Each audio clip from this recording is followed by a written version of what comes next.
Welcome back to the YouTube channel Malawian Cameras. Guys, timugenda ndikwambiri nthawi zonse.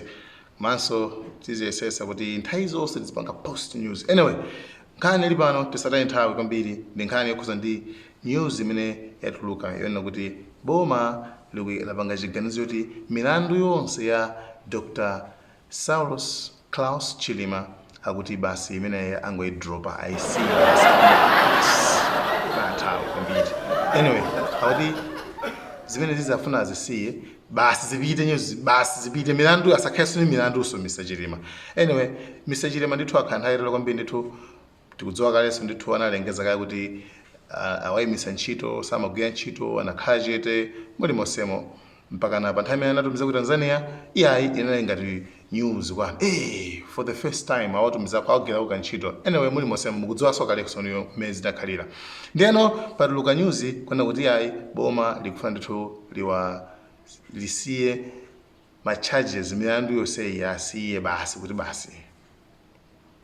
Anyway, izo zimachitika komano zinachitika poso yes zinachitika mbuyomo nthawi ya Yosefe atapita ku prison chifukwa cha mlandu oganiziridwa kuti iye amafuna kugwirira mkazi wa Potifara. Anyway, nkhaniyo inali yopeka komano zinachitika zimene zinachitikanso mpaka na kufikira nthawi imene iye uja namasolera maloto. Anyway, iyi inali fumu ya nyuwani imene anayi masolera maloto osati yoyamba icha Farao yoyamba uja koma anayi Farao number 2. Ndeno Farao analamula kuti munthu amene uyu wa masolera maloto mozama kwambiri choncho mukantenge abwere timpatse maudindo kunoko azikhala ndife ndamukhululukira ngasi ali kundende. Anyway, anthu atapita kwa Yosefe mundendo kamuzere awule afuma arutuluke yeuja anakana anakuti sindingatuluke muno chifoti kumene koko ndikakhala bwanji ndi mbiri yoyipa ndifuna mukawuze kuti akantenge mkazi wa Potifara komanso anthu onse amene anali ndi mkazi ameneyo amene ana azimayi angapo choncho amene anazidula zala mukudziwa kaleso nkhani imeneyo azimayi amenewo mukawuze afumu akatenga azimayi amene wakafuse nkhani imene akayipanga sort out bwinobwino mpaka nazikaoneke kuti ineyo sindine olakwa sindine ogwirira sindine wachigololo sindine mmene aganizira yo anthu nangasi mkazi wa Potifara amafalisa kwene kuti yayi iye ujatamike kundende chifukwa choti amafuna kuti kundigwiririra nde kama kuti amafuna kugona nane izozo ndi mmene zinakhalikirira koma Yosefe anakana kuti yayi inetu sindingapange zimenezozo ndipo ine munomu sindituluka mpakana nkhani imeneyo itasolvedwa. Anyway, ndi nkhani ili pano ndi nkhani imene ili ya Dr.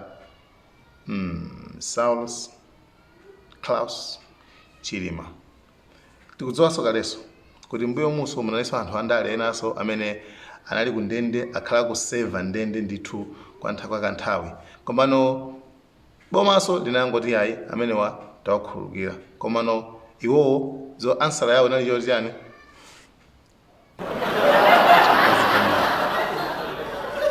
thank you tathokoza kwambiri chifukwa ndifoti anazindikira zoti iwodi ndiwolakwa anakha kuti sanalakwe mwanakamvaso kuti yayi ishwa ine isovene bwino ena mpakana zimafika poti ndilipireni chifukwa mwanitayisa nthawi.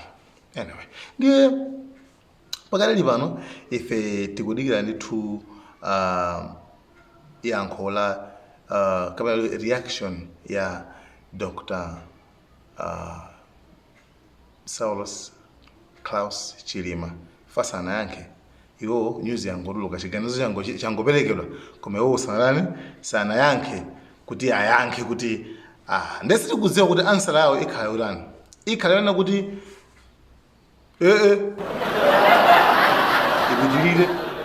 ibidilire mpaka ndikaona pene yathera kapena akhala gulu loti